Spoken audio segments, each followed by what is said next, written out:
just got us up on YouTube, and I am looking for Chair Lee.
So we are still working on getting Chair Lee in the meeting, but why don't we go ahead and get started, Jonathan?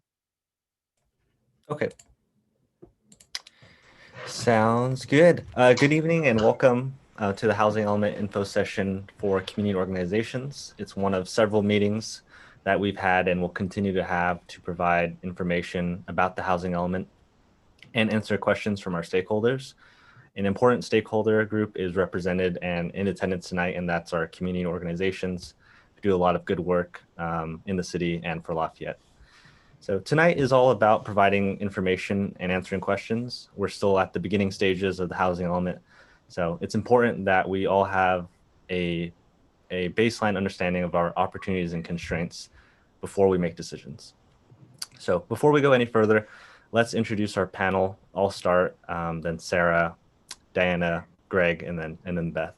So I'm Jonathan. I'm an assistant planner with Lafayette, been with the city for a couple years, working on the housing element and general plan at large.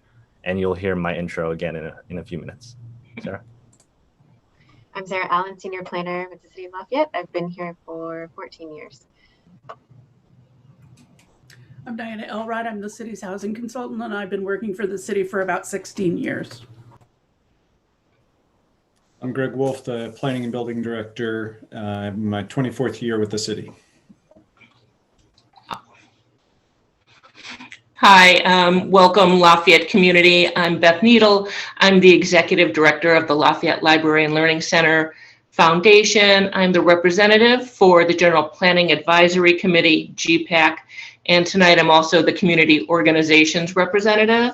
I guess you can say that our group is a community within the Lafayette community, and bringing and creating for Lafayette residents the best in arts, entertainment, education, author programs, special events, commerce, medical, emotional care, and definitely dining. So thanks to my role at the library, I've had the extreme pleasure of meeting, working, and learning from so many of you who also love Lafayette. So tonight I ask you to listen, learn, and please feel free to ask questions. We all know that Lafayette is a great place to live, to work, and to come together to envision our great future. I was going to introduce our chair, Chris Lee, who along with the fabulous city staff who you just met will guide us through the housing element of Gpac. All right, thanks everyone for the introductions. Let's move on to the staff presentation portion of the agenda. Tonight we'll be playing a video that provides a summary of the housing element. So I'll share my screen, share the video, I'll share my audio. Feel free to adjust the audio on your end to best suit your listening environment. And we'll take it from there.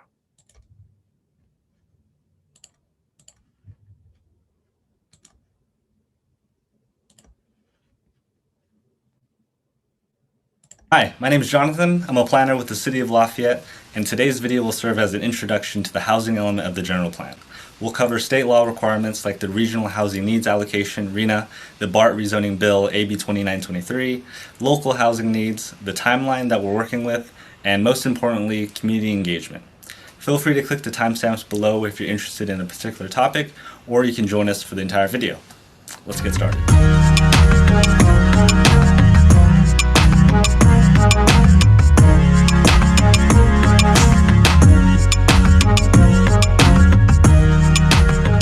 This is the Lafayette Design Project.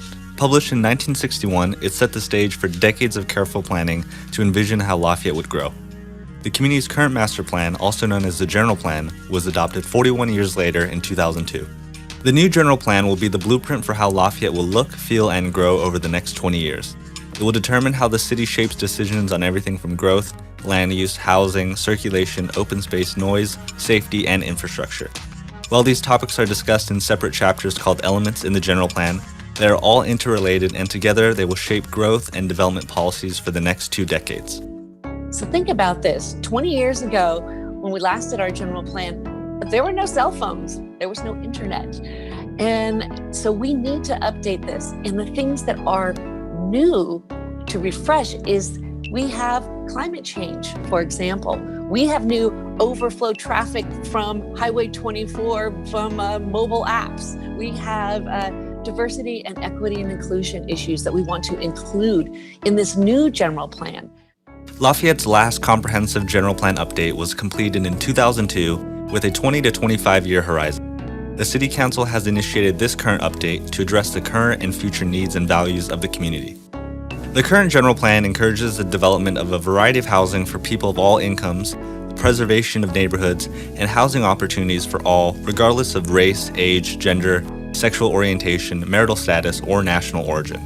Over the next 4 years, a volunteer-led committee of Lafayette residents called the General Plan Advisory Committee will be looking to you, residents, employees, property and business owners, and visitors to let them know what they need to consider as they update the general plan.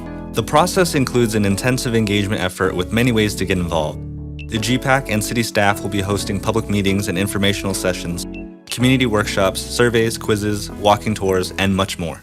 The city is at the beginning stages of the general plan update process, and the first step is the housing element. And the housing element gives us a chance to chart our course going forward in terms of how we want to have housing change and adapt in the years ahead. And in that, there's a challenge and there's also an opportunity. And the challenge is primarily the state's mandate to increase the housing supply in California.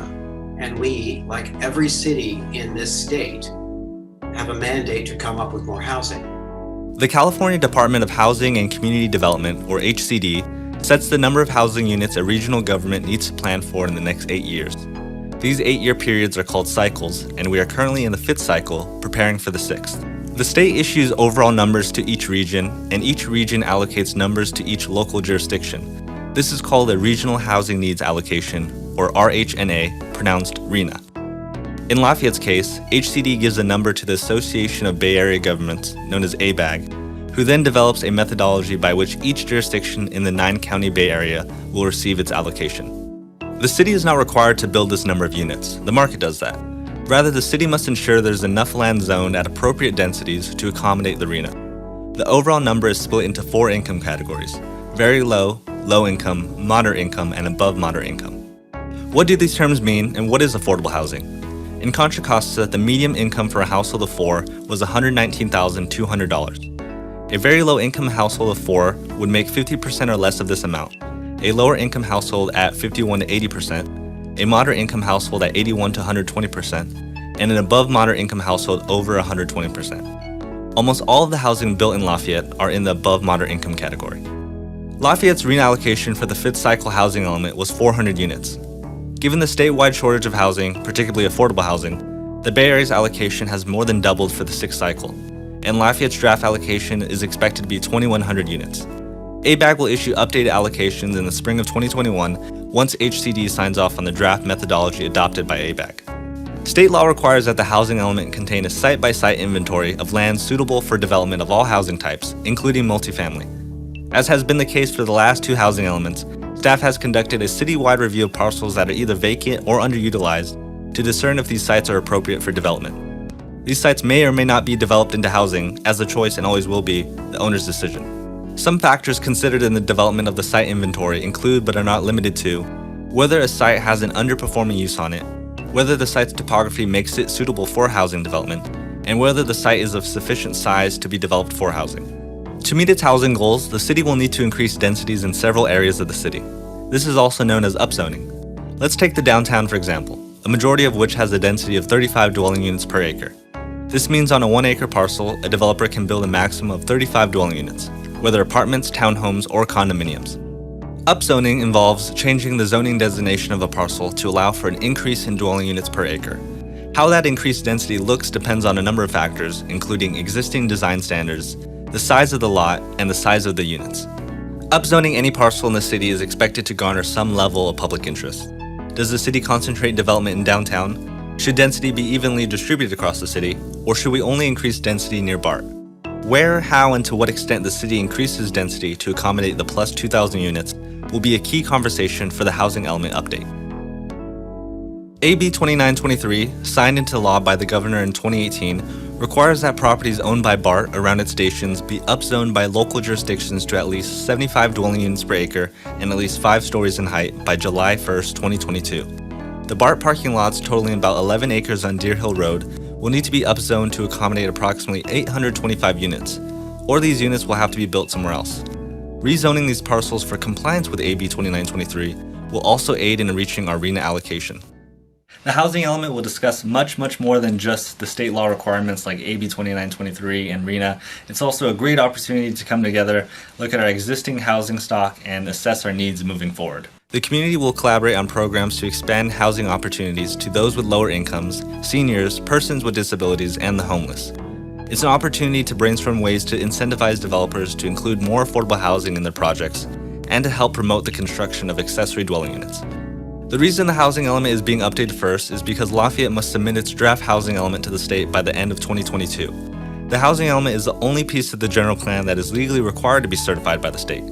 HCD will review the proposed goals, policies, and programs to ensure Lafayette is doing its part to create safe, stable, and affordable housing opportunities for all segments of the population. 2022 may sound far away, but there's a lot to do before then, including gathering community input, drafting the document, getting feedback from the public, and conducting environmental review. If the city does not have a certified housing element, Lafayette could lose more local control over how and where housing projects get built, and could lose out on funding for infrastructure projects, receive substantial fines, and more. The general plan update is going to affect every member of the community, so we put a high priority on reaching every stakeholder possible. So we'll know we have a good housing element when the community has really had a chance to work through the process, to learn about it, to talk about it, to work through the complexities of it with their neighbors, including those constraints of state law requirements. And then ultimately to have come together for a collaborative solution. Opportunities to learn more about the housing element and provide input on the process are just beginning. The city has scheduled a number of info sessions based on geographic region and interest group in the city, so please pay attention to those.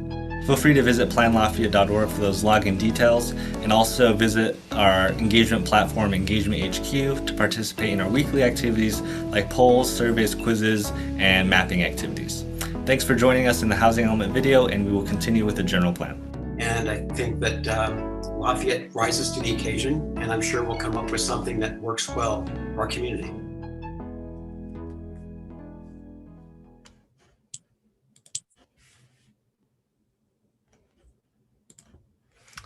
Okay, thanks for sticking with us and watching that introduction video.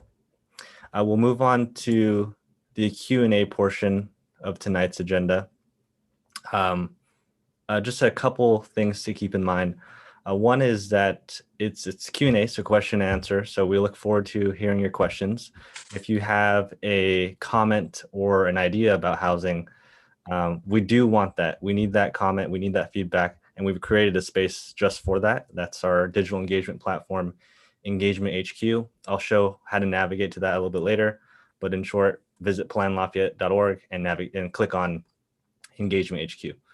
Second is we have about 20 people in attendance tonight. So we'd ask that questions are kept concise because we want to answer as many questions as we can. So please keep in mind for that. So we'll promote attendees to panelists, and you'll come to the meeting and offer your question. Sarah, do we have any speakers? We do. I'll go ahead and promote David Clark now. And then if you haven't done this before, please use the raise your hand function at the bottom of your screen or press *9 if you're calling in. Hi, everybody. Good evening.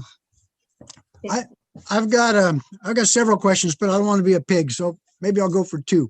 But the first one I have, the elephant in the living room with respect to the potential upzoning seems to me the BART. And there's 800 units sitting there.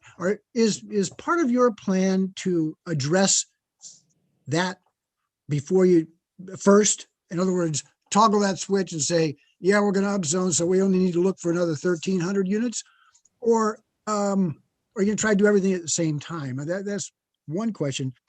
And the second question is a little more technical, I suppose.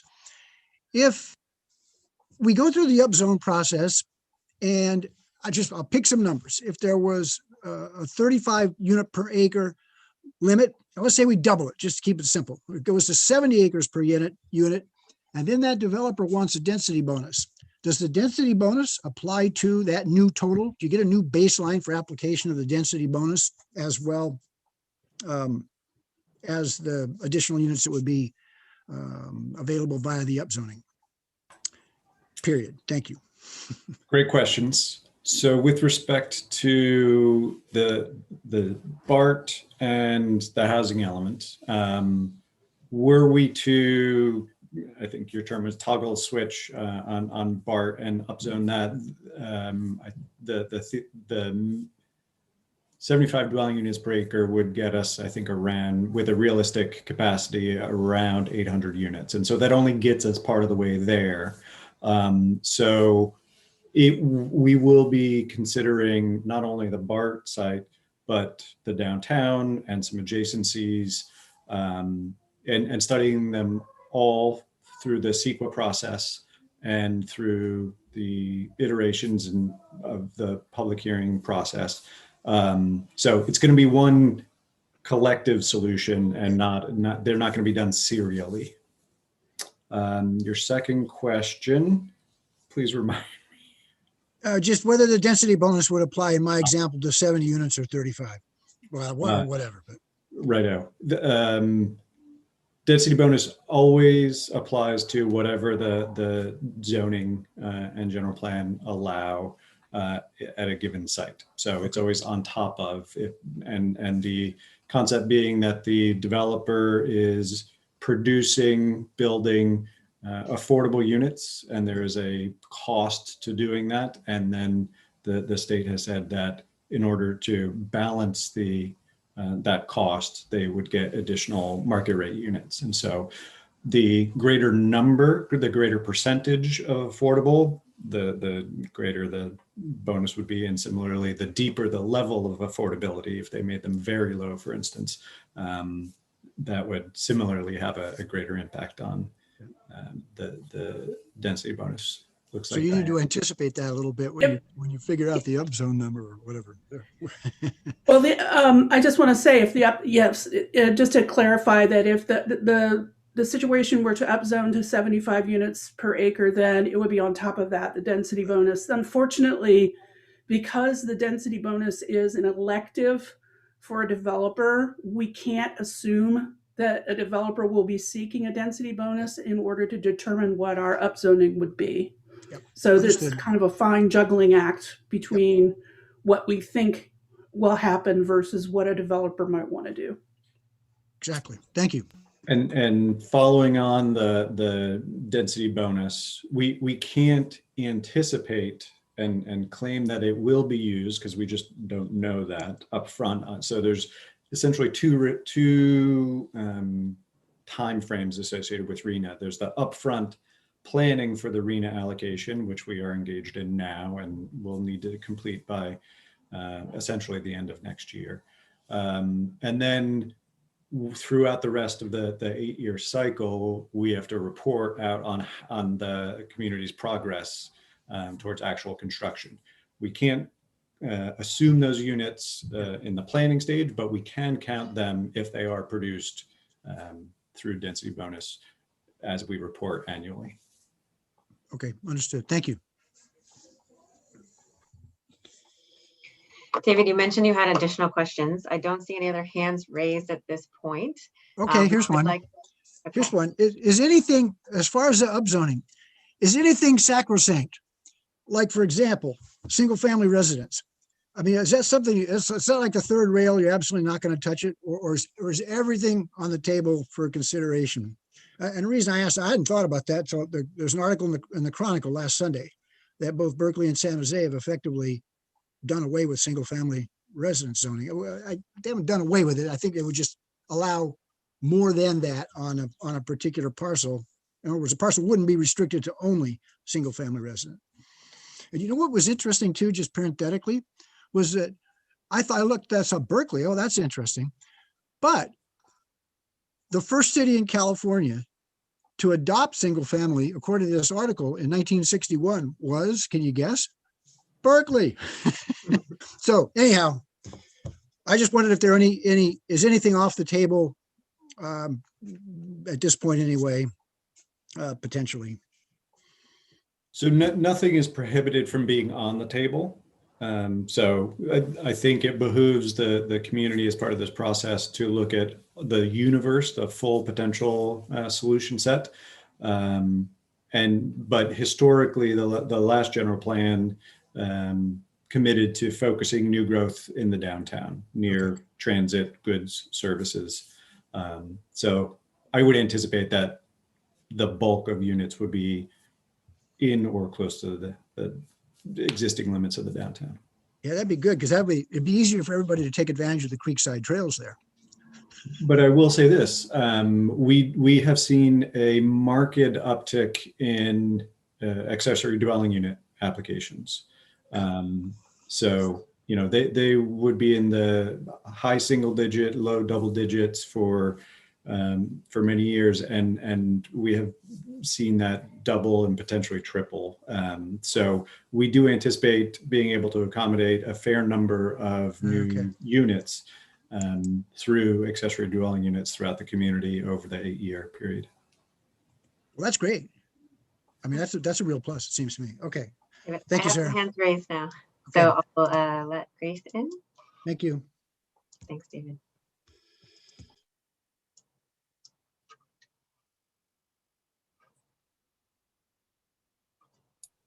Okay, good evening. Can you hear me? Yes, we can. Wonderful. So a quick question about process.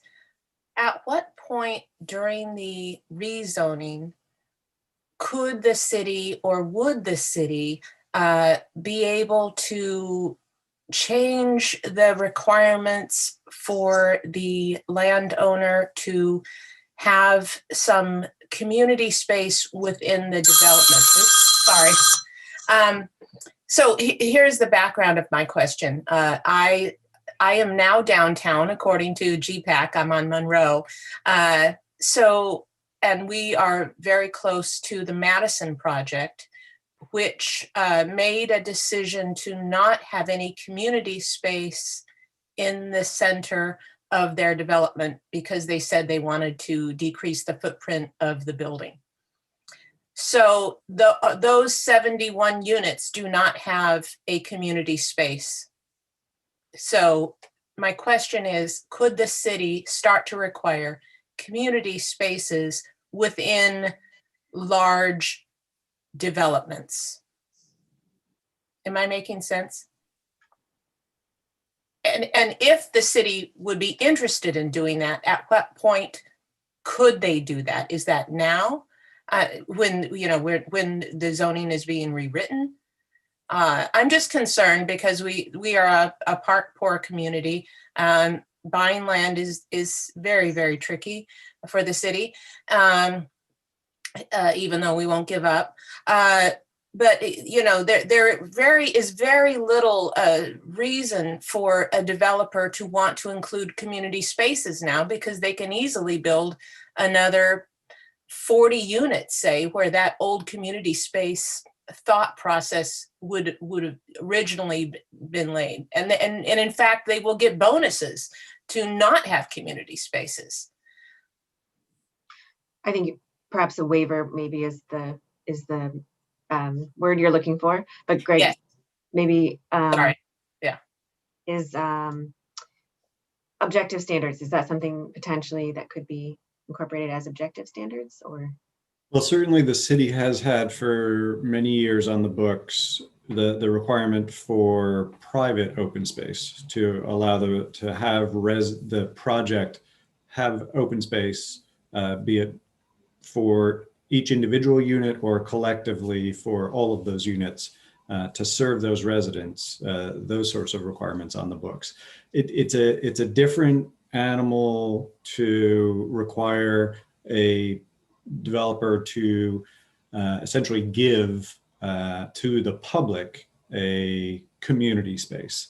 That, the development is essentially required to pay its fair share based on the impacts that it is creating. And so it may be hard, we may be hard pressed to make the case at a zoning district or citywide level that any one given project is going to require or have such impact that a whole community space accessible to the entire community, public space, would be an impact of that project. And so every project that is built is subject to impact fees. And two of those fees relate to the acquisition of additional parkland and park facilities, paying for new park facilities. The thesis being, as new units are built, new residents will occupy those units, and they have a need for parkland and recreational opportunities. And so those impact fees were based on an Nexus study, and Parks and Rec updates that periodically. Yeah, no, right. I'm very familiar with that, and perhaps I didn't frame my question very well. What I meant was a community space for that living community. So for instance, Madison Park will not have a community space for the Madison Park residents. So, is there any wiggle room at all to encourage or bonus or incentivize these new, potentially massive communities to have a community space for their community? Yeah, so there's two sides of the coin. One is to require it, and the other is to incentivize it. And certainly we can do the latter. And one way of incentivizing that would be to credit the project partial or entire against their parkland and park facilities impact fees, which could be significant. I'm thinking through recent projects, and this might be the one that has, and the project might say that they do have kind of a courtyard or the corner, call it pocket plaza, if you will, with a small commercial space. But Lafayette Lane by Miramar and Lennar, and I'm trying to think, every other project that in recent memory has opted in their design to have a community building or clubhouse or facilities like that. So not seeing a trend yet, but it's certainly something we can think about further. Thank you. Thank you. So I will promote Wei Tai now.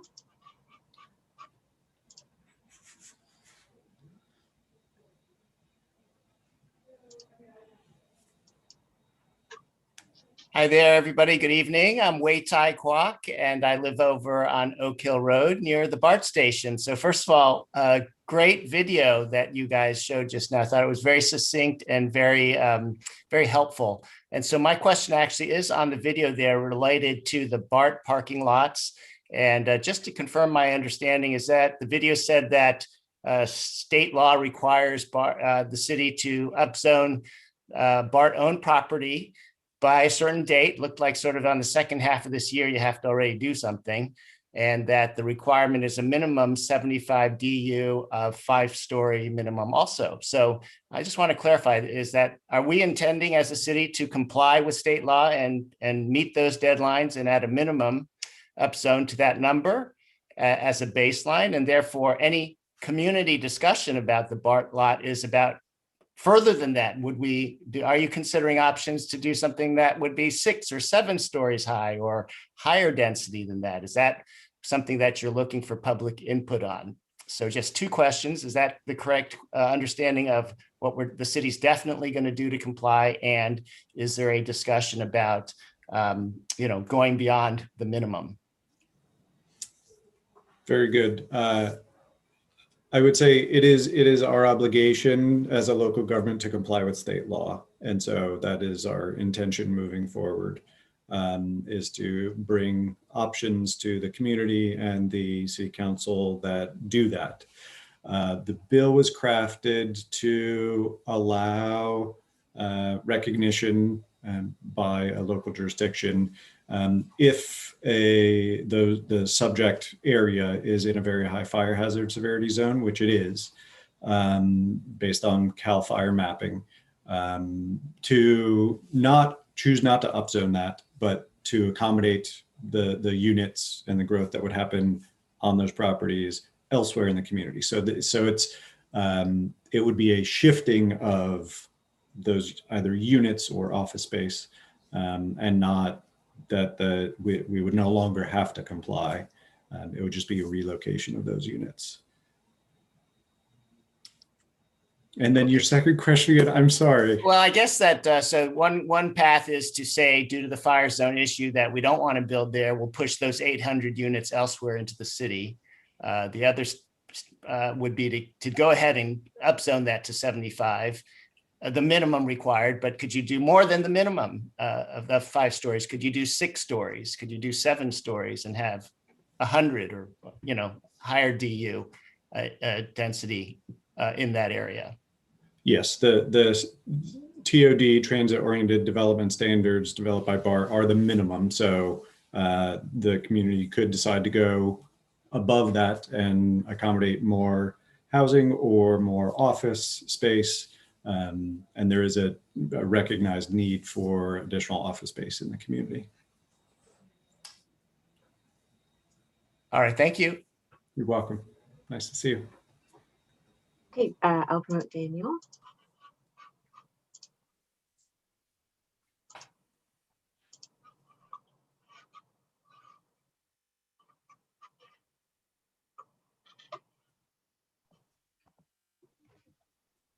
Hi, Dan Hogue here, Executive Director at Las Trampas. I just have to say, I guess one of the plus sides of the pandemic is easy access to these types of meetings. And actually, I hope that sort of continues.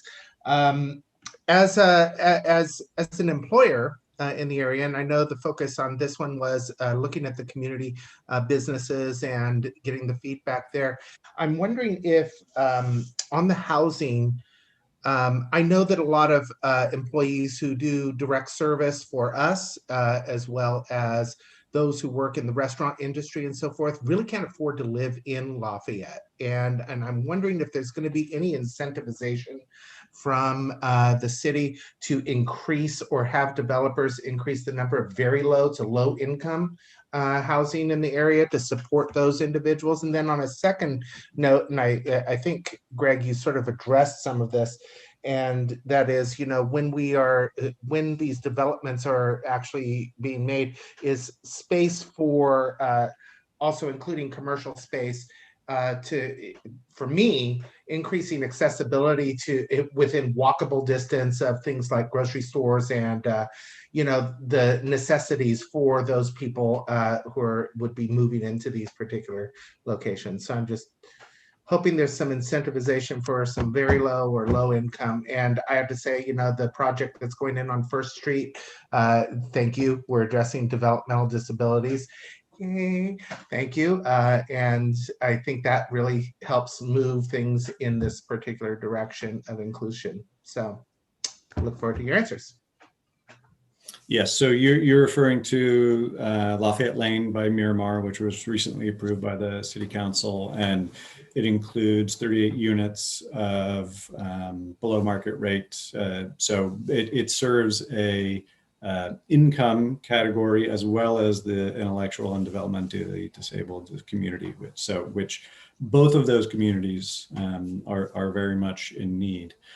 So it is good to see that aspect to it.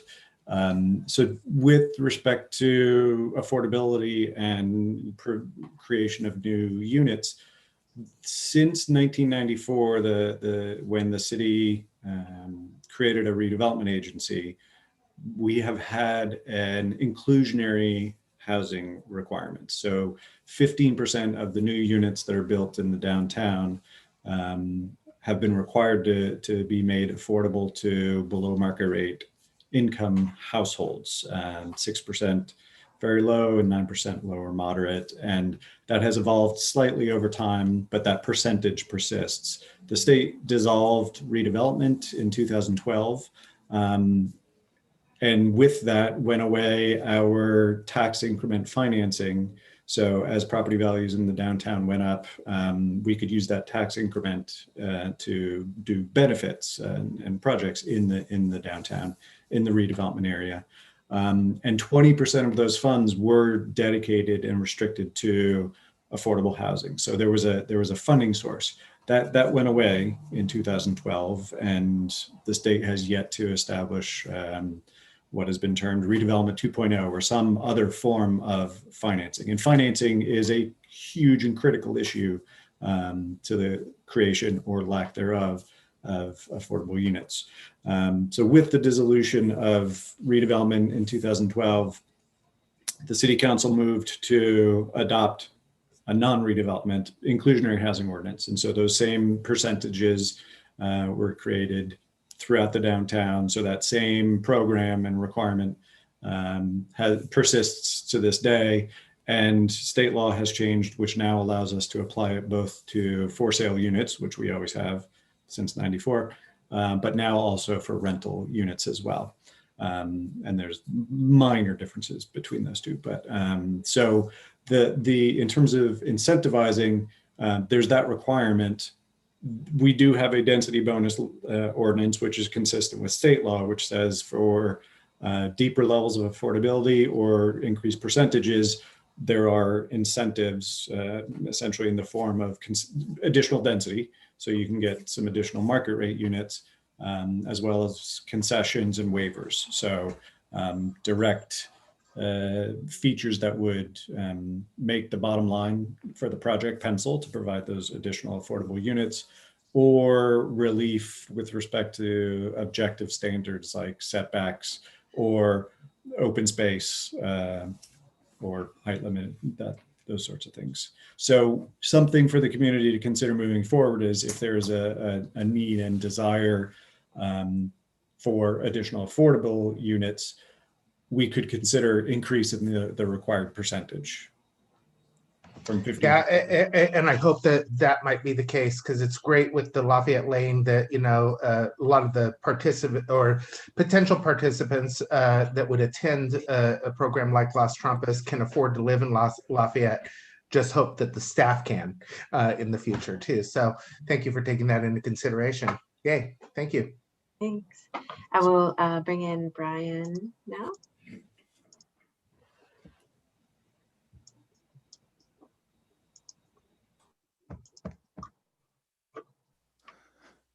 Hi there, Brian Alcorn with East Bay for Everyone. I also have a question related to the BART site, which has gotten a lot of discussion and excitement.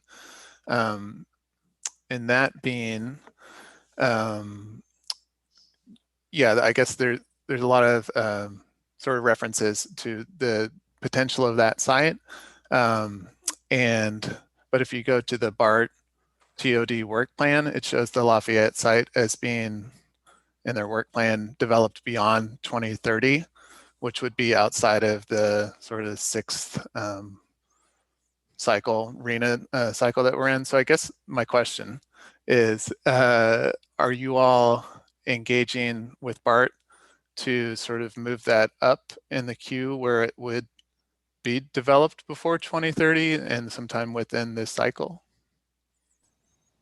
We haven't had those conversations yet about prioritizing Lafayette and bringing it up or closer into the cycle. But we would need to have those conversations if the community decides to upzone the lots instead of accommodating those units elsewhere as provided for in AB 2923. And BART, you know, you're probably aware, has provisions for accommodating unsolicited proposals. And so BART has a certain amount of staff, resources, and time that they can allocate towards TOD projects. And initially, Lafayette was not on their 10-year work plan, as you said. And so it would, at this point in time, if that were not the change, it would take an unsolicited offer on the part of a developer approaching BART and for a proposal at Lafayette. But yeah, we would have to have those conversations with BART. Got it. Thank you. Welcome. Thanks, Brian. Jeff, I saw your hand raised. It's not raised now, but please raise it if you would like to ask a question. We'd love to hear from you. I will, oh, there he is.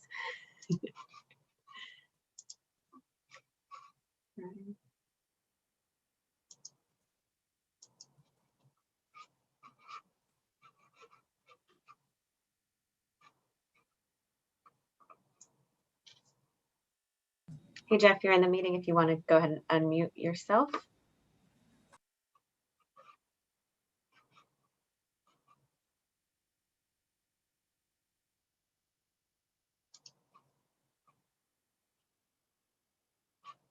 I hit the unmute, ask to unmute button, so hopefully you received a little prompt on your screen and you can click unmute, or the bottom left-hand portion of your screen is the microphone.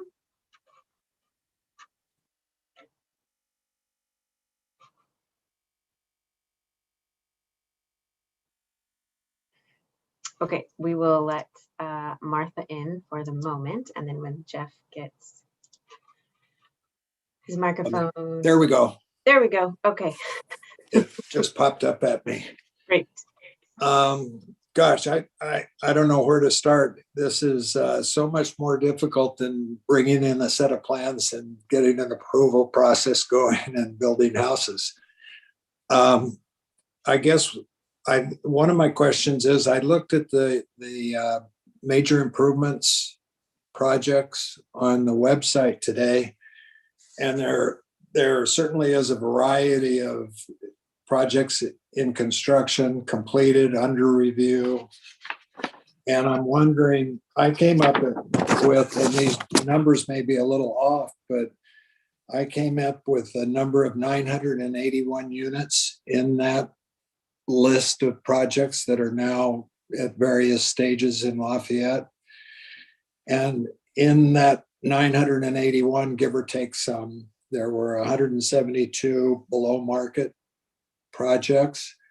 How do those two numbers relate to the requirements of, is it $2,100 in the year 2023? Are we working on the previous period, or are any of these going to apply to that 23 onward requirement? I'm happy to take that one if you want, Greg. You're right. Some of them will count towards production goals from our last RENA cycle, which was 400 units total. Some of them, if they're under construction or in review now or have been approved and so forth, who, as long as they don't receive their essentially a certificate of occupancy, or they're not occupied before July 1st, 2022, we can count them towards this sixth cycle that we're talking about today. So some of those units will apply to the RENA allocation going forward, and some will apply going backwards. And which of those numbers, the larger number of total units or the smaller number of low income All are of you them. looking at? We have requirements to provide planning for housing of all income levels, including above moderate or market rate. So we have the task before us will count either one of those income categories. It will count towards the lower end. It will also count towards the upper end. So we have a responsibility to plan for all income levels. And was that the breakdown of percentages that got listed in the materials earlier? Probably, yes. If it was very low income, 0 to 50% of median, that's what that was referencing. Okay, great. If I may, just a couple more questions. Is it Sb9? Is that what is driving this? And it was not approved last year, but it's looming in the future. Am I understanding that correctly? Sb9 is a bill that has not been placed into law. So everything that's before us for the six cycle housing element that we're talking about is based on laws that were adopted and approved previously. So Sb9, Sb10, all those are laws that are going through the legislature, and they currently do not impact what the city is doing in terms of the housing element. They may, we don't know yet because nothing has happened about that. I think that the city council is having a conversation about that on Monday. Is that correct, Greg?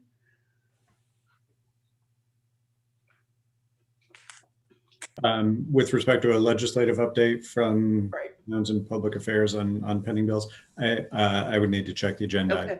Well, I recall that there was, but it could just be me. There will be one at the General Plan Advisory Committee meeting on March 16th. So, yeah, in 2 weeks, the Gpac meeting will have a ledge update on bills like Sb9. And as I understand it, and I tried to read through Sb9 and got halfway through and realized that, I just can't read that language very well. But does it make allowances to have no design review on projects and no off-street parking? And when I start thinking about that, I start worrying about the infrastructure, the impact of all of these new residences on streets, traffic, utilities.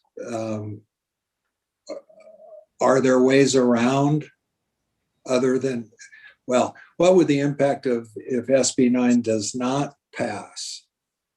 Are we still in the same boat as far as growth? Yeah, so I think your initial question was, is the process that we're undertaking now driven by SB9? And the answer is no, it is driven by housing law, which, I think that the first housing element cycle and may have been back in the 60s that it started. So since then, it has grown quite a bit, but we're now coming up on we're currently in the 5th cycle and going into the 6th cycle of housing element. So it is independent of any pending bills that are being introduced and considered this year. Anything that's introduced and considered this year, if voted in the affirmative and signed into law by the governor, would affect us moving forward when it goes into effect. But what we're doing as part of this effort is not a function of SB9. So everything that gets built in Lafayette still does go through design review, and the requirements for off-street parking are still part of the process now. I'm going to say, so separate from housing element law and SB9, the state has adopted laws which are narrowing the city's ability to require discretionary review like design review, and requiring only the application of objective standards. And so setbacks and height limits in open space are objective, they're numerical. And we do have downtown objective standards on the books for the downtown, not for single family residences, other than what's set forth in the zoning of setbacks, height limits, et cetera. So our ability to require design review is diminished. And particularly if under certain provisions of law, if SB 35 and others, they could do a significant portion of affordable units and thus obviate the city's ability to require design review, is essentially the short answer. Great. Well, my compliments to all of you. I've got a whole new understanding of how difficult your jobs are. Thanks, Jeff. Good on you. Martha Clark, you are in the meeting if you would like to make your comment or ask your question. I apologize. Sure. So there we go. Hi. I'm Martha Clark. I live on Happy Valley Road. Lived there for about 27 years. My question is about auxiliary dwelling or accessory dwelling units and what role those can play. What credit do we get if somebody builds an ADU in their backyard? And is it a requirement that it be a rental unit? Tell me a little bit about what role that might play. And I ask the question because my presumption, and I think a lot of the questions tonight really point to people's desire. I'm assuming that Lafayette is approaching this effort with an effort to figure out how we comply with what we need to comply with, but while retaining as much of the character of the city as we can. So what role can accessory dwelling units play? I'm happy to take that one. Thank you for your question.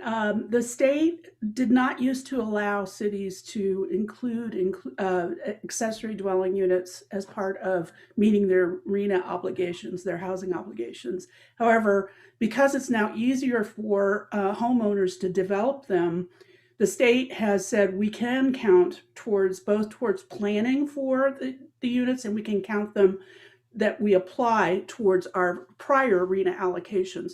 So we have to make some guesses about how many units we think will be an average every year at permitted applications for units, and then we figure that into the total of units. And the state is coming out with some guidance soon, I hope, that says that we can count them for slightly below market rate. We don't have to count them as market rate because they tend to be a little bit more affordable because they're typically small, right? So I think the only the unit cannot be sold separately from the house. It has to be a rental. So basically, it's to provide income, obviously, or to have a family member live there. But it's not a standalone unit like a condo or something like that. I hope that answers your question. Yes, and I guess a follow-up question to that then is, given that it sounds like it could play in some respects a positive role in meeting our obligations, what does the city plan to do to incent homeowners to consider that and do it? I leave that one to Greg. It's a good question.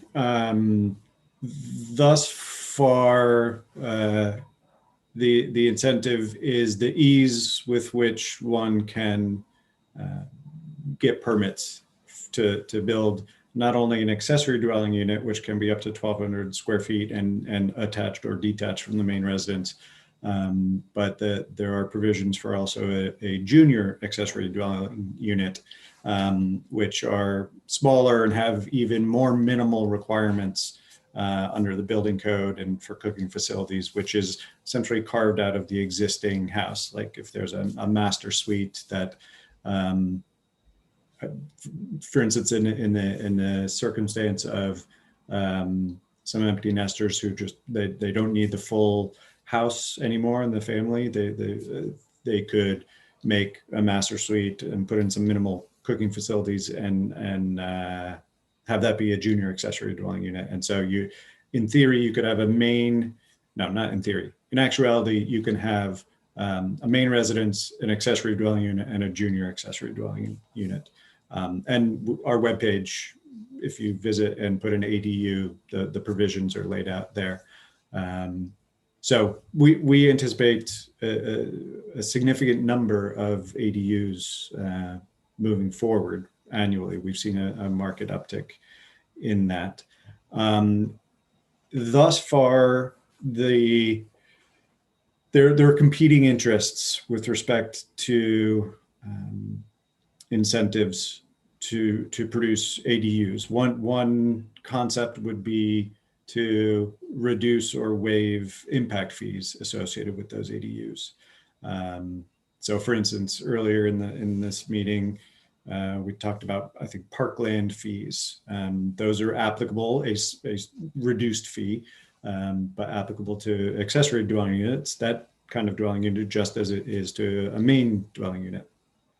And thus far, the city council has not decided to provide incentives through reduction of impact fees or outright waivers.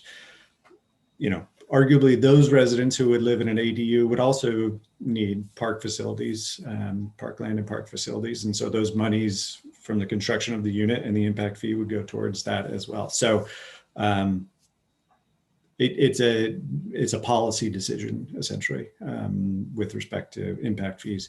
And Danville is an example of facilitating ADUs through pre-approved designs. So they retained one or more architects to prepare, I think, 3 different floor plans in 3 different architectural styles. And so a property owner need only pick one of those and say, I want to build this in my backyard. And they would not have to take on the cost of design of that ADU. We've seen modular units also as well. So the design is already done. So thus far, there aren't incentives, and I do appreciate your use of incent. So it's a further discussion to have with the city council. Thank you very much. Appreciate it. Grace, I see you. I know you've had a chance to ask one question, so we'll get to you. I'm going to have the other folks who haven't had a chance yet. So Karen Mulvaney will come in now. The guys at the red farmhouse, right? What? Is the woman at the red farmhouse on Good evening. First, I just want to, can you hear me? Yeah. I just want to add my thanks to the city staff and all the Gpac volunteers for your time and your energy and your efforts. They're very significant and they really help us all. So I appreciate that. I've been a Lafayette resident for 34 years. And Jeff asked part of my question about the 2,100 units and whether or not some of those units might be part of what has already been in development. So I don't need that answered, but I have a very fundamental question, and I'm sorry if it's been asked and answered previously. I'm curious how the city identifies the land or any property that they want to consider for development. I just don't really have a clue as to the process the city goes through or what vehicles they use to identify property. Is that something that can be answered easily?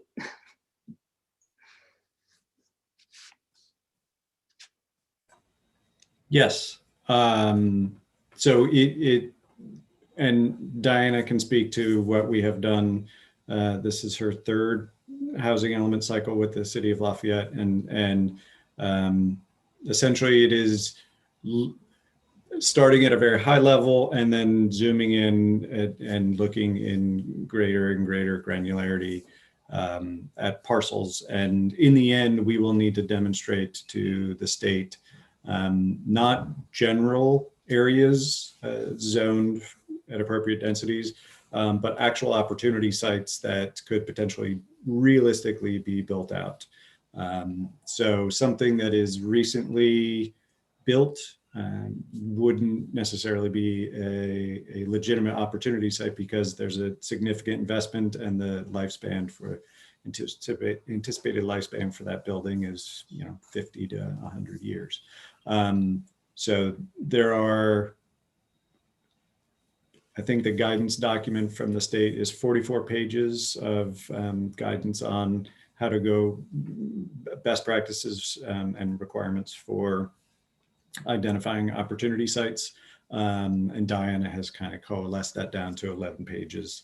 And that'll be the subject of upcoming meetings as well, sharing out and helping everyone understand what it takes to actually identify those sites.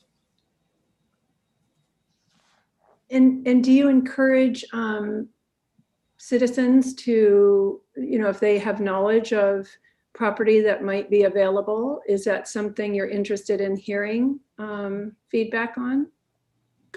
I think the simple answer is yes. The process that we're gonna try to do this through the General Plan Advisory Committee process, because that's the kind of platform to get the best and most cohesive commentary and input. There's Jonathan will probably at the end of this. Jonathan will also share some of the ways that people can give information like that on the Engagement HQ website, which allows citizens to put in anything that they think is important. Hey, I think this site is a good one, and so forth. And then each one, just as an example, the constraints for deciding on a site that could be developed, we're not in a greenfield situation. There aren't acres and acres and acres of vacant land. I mean, certainly not vacant land that's developable.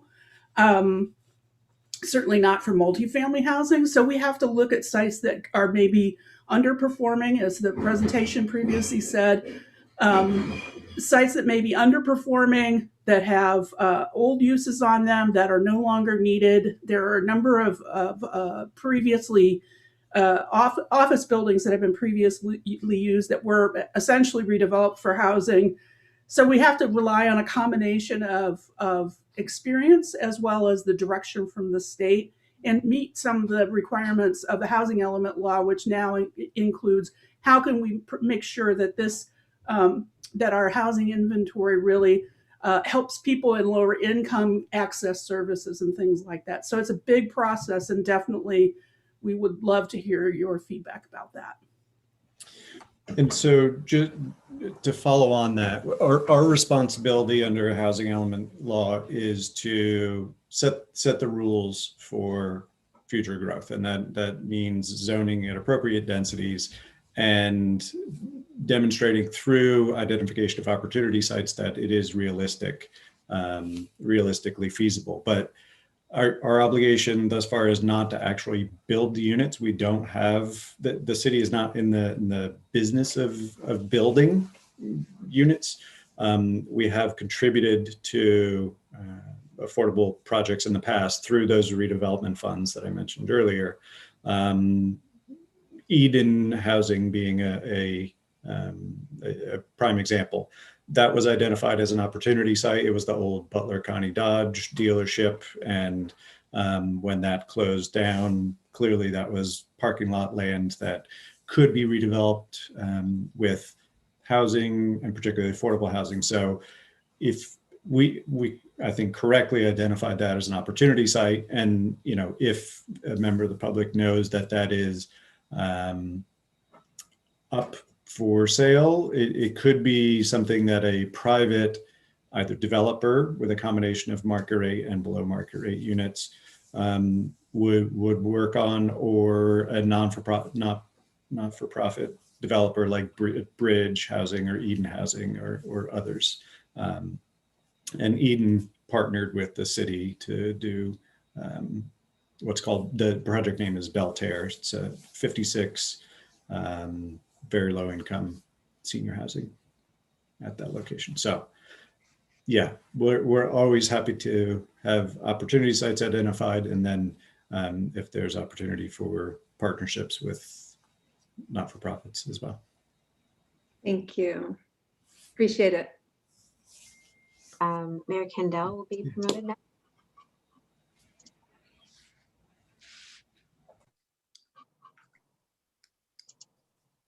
Hello.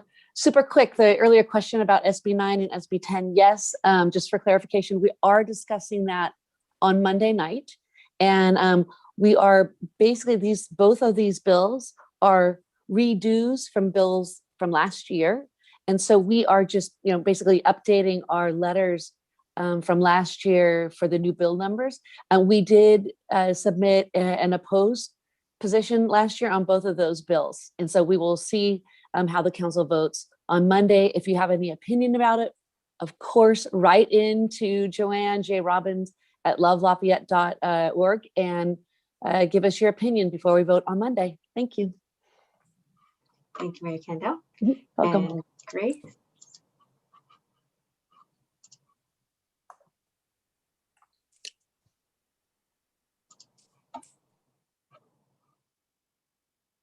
Okay.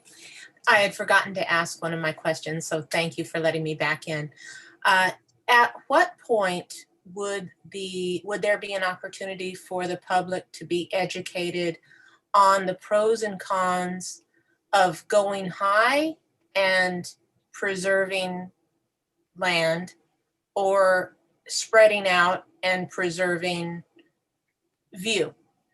I can see the pros, the pluses and minuses of each. And I would love, as a member of the public, to be educated on what those pros and cons are. So for instance, I could see the advantage of going 7 stories on BART to preserve some other, perhaps, uses of other land, that we, want to use for other things. But at the same time, 7 stories would be a big change for Lafayette. So I can see both sides. At what point would the public be educated and/or be able to have feedback on those options?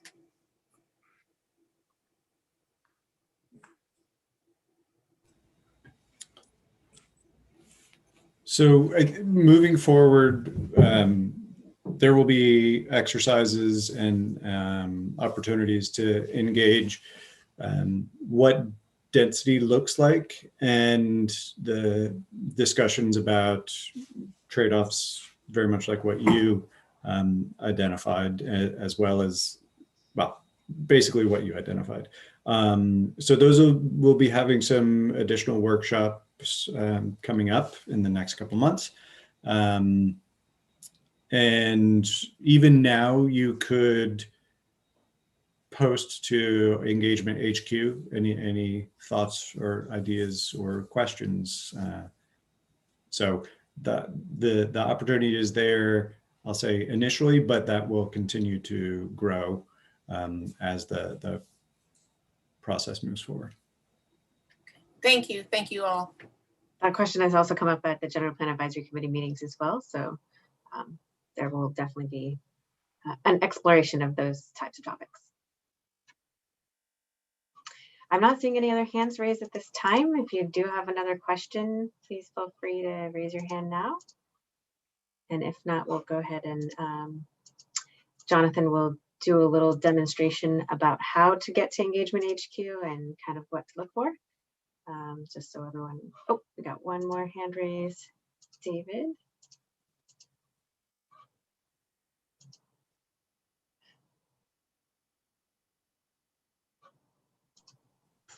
Thanks, Sarah. Since you offered, I'll take you up on it. But Greg, I guess this is for you. But do you think, for a long time, as has come up in prior meetings, even with respect to the housing element, it's been very difficult to get affordable housing projects built because of constraints with financing or challenges with financing. Do you think, maybe it's premature, but do you think big picture that the state law and the density bonus has sort of kick-started that, so that, because these projects are actually being approved and are going to be built, do you think that's working? I mean, it looks to me like it's working. And that's almost sort of, I don't know, obviated the need to cadge together those other projects which had some kind of creative financing, maybe a low-income housing tax credit or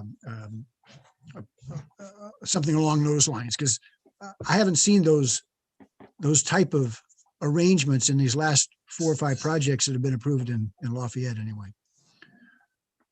So does it look like the density bonus law is doing what it was intended to do, I guess is the question. I would say so, in that developers are using the provisions of the state law to committing to producing the below market rate units, and in so doing garnering the bonus and concessions and waivers. So we have seen that particularly of late, and a frequent utilization of that.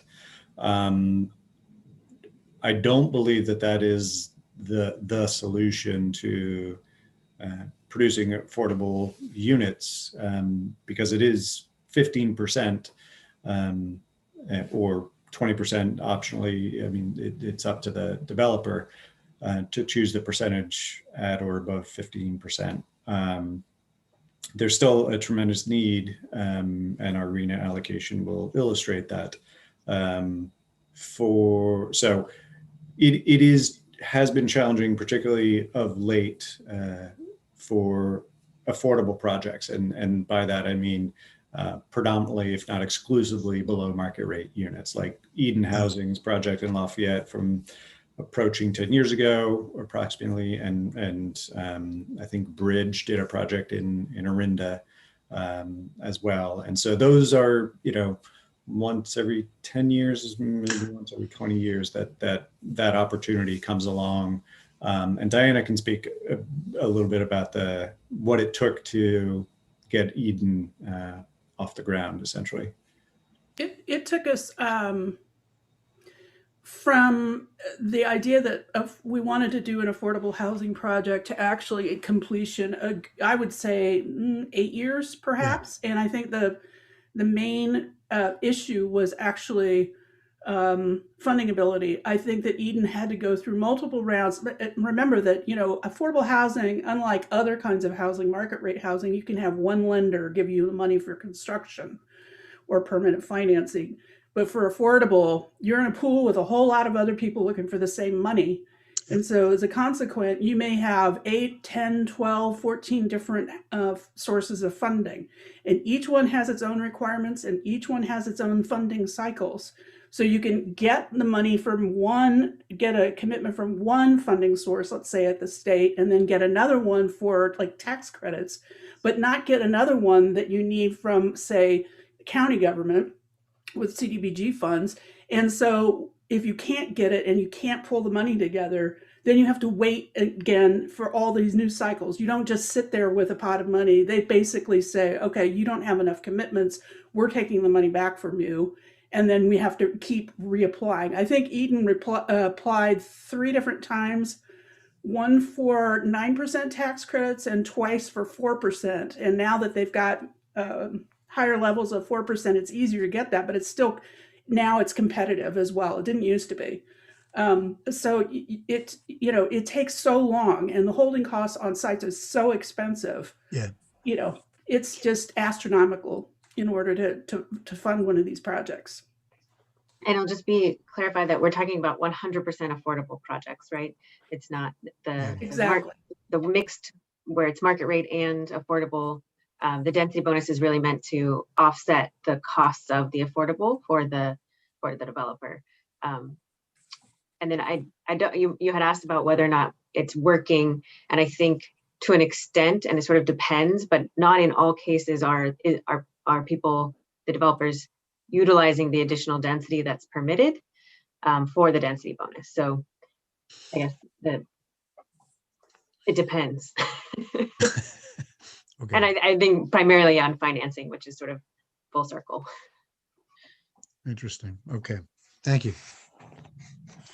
Are there any other last questions? Not seeing any hands raised. So Jonathan, if you'd like to go ahead and close us out, and then we can have Chair Lee and Beth make any final comments. Okay, will do. So first, let's look at the city's website, lovelafayette.org. Chris Lee and Beth Needle represent the General Plan Advisory Committee, which is a volunteer group that will be leading the city through the general plan update, including the housing element. And we have Gpac meetings at the moment twice a month. We had one just yesterday on Tuesday, and we have one again on March 16th. And those are great meetings to continue to learn about the housing element and to get involved in the conversation. So if you haven't already, I'd encourage you to sign up for e-notifications, so that way you get notified when there's an upcoming meeting. So you can click on the City Hall tab and then click on e-notifications, fill out this short form, and click General Plan Update here. So you can stay involved with Gpac. Next is the website that is dedicated to all things regarding the General Plan Update. That's planlafayette.org. A lot of great resources here, including frequently asked questions about the housing element and general plan in general. But most importantly today is Engagement HQ. This is where we would like all public comment to go. It's the best place for us to keep track of it and to present it and talk about it to Gpac. So we encourage everyone that has comments, has ideas about housing, about the general plan, to put it here. So we have a few activities already, including ideas walls for the different geographic regions in the city. So if you have a comment about housing in each one, in any of these areas, feel free to leave a comment there. If you wanted to ask a question tonight but did not get an opportunity, or you have questions in the future, feel free to ask a question using this Q&A tool there. And I'll demonstrate one of our newer activities that we're excited about, and that is to drop a pin on things that areas that you like about the city and areas that need improvement. So we've already gotten a handful of great comments, but to utilize this, so this is the Lafayette city boundary, you can click the add pin button, and let's say I have a comment I like to make. There's a particular restaurant in downtown that I love.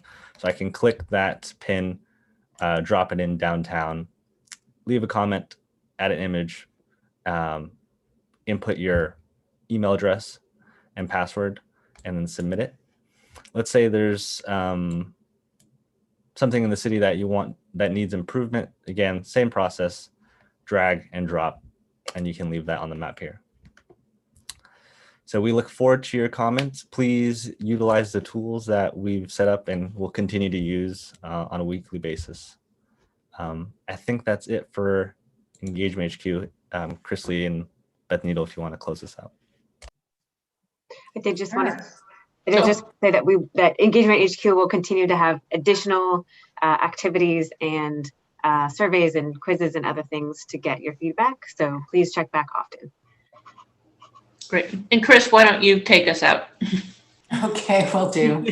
I'm Chris Lee. I live in the downtown area of Lafayette.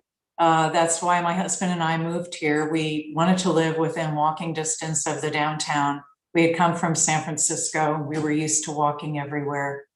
So I actually walked BART and took BART into the city for many years and walked home. When I retired from my job in San Francisco, I joined my husband, who had a business in downtown Lafayette. Again, we walked everywhere. When our clients came to visit us, we brought them to Lafayette restaurants. It was just a really wonderful experience to be so close to the commercial area, especially for our clients who got to know about Lafayette. I would like to ask you to please attend Gpac meetings. If the information you heard tonight is of interest to you, there will be a lot more forthcoming. The Gpac meetings are very educational. There's an opportunity to make comments. So please continue on this by attending our meetings. We're having them right now once every 2 weeks. The next one is on March 16th. Also, please use Engagement HQ. It's a wonderful tool for Gpac to look at, but as a citizen of Lafayette, it's also really fun to see what other people are talking about. So with that, staff and Beth have nothing else to add. I'd like to thank you for attending tonight, and hopefully we'll see you at a future meeting. Thanks, everyone. Thank you.